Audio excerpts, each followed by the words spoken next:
I'm Dr. Jerry Hesch, a physical therapist at Hesch Institute in Aurora, Colorado. And this is an anatomical model of the first and second vertebrae of the neck. And the top vertebrae joins the skull.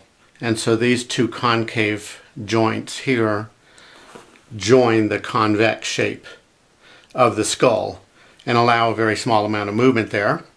Except a generous amount of flexion and extension. It's somewhat donut shaped, and you can see this peg is on the vertebrae below that. So there's a donut shaped C1, and then towards the front is a peg called the dens, D-E-N-S. And there is a joint there between the dens, and the first vertebrae is also called the atlas. And the second vertebrae is called axis. First vertebrae is called atlas. Second vertebrae with the dens is called axis. Okay? So these two vertebrae allow a generous amount of rotation. You can rotate this joint 45 degrees to the left and 45 degrees to the right. There are also two facet joints. Just below these black lines are the two facet joints where the atlas and axis join. And then below that, further behind, are joints for the rest of the vertebrae. The point I want to make, an important point, is that this is the only vertebrae in the entire spine that has normal up and down movement. Now I hope that you can see that with the camera view, but basically the donut shaped atlas can move up and down. When it moves forward in extension, it can move up a minimum of 3 millimeters, and it can also in flexion move downward.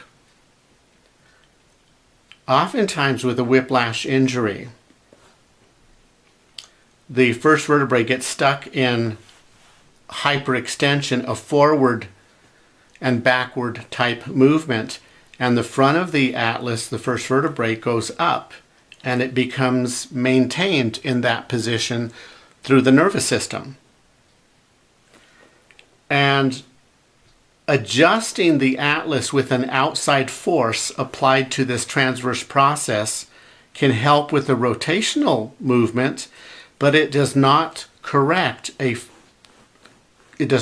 perform a correction in the front and back direction, and it also does not bring the atlas downward when it is hyperextended and stuck upwards.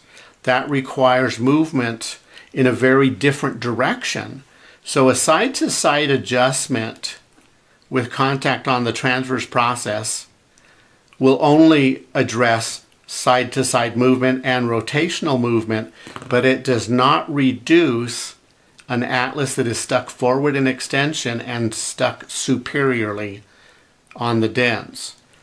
And that's the only point I want to make. I have some other YouTube videos that show technique for treating that other movement.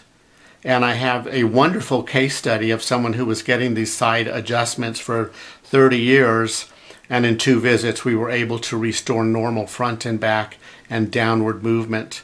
And she knows how to self-treat, and her out-of-pocket expenses were $50,000 over the course of 30 years.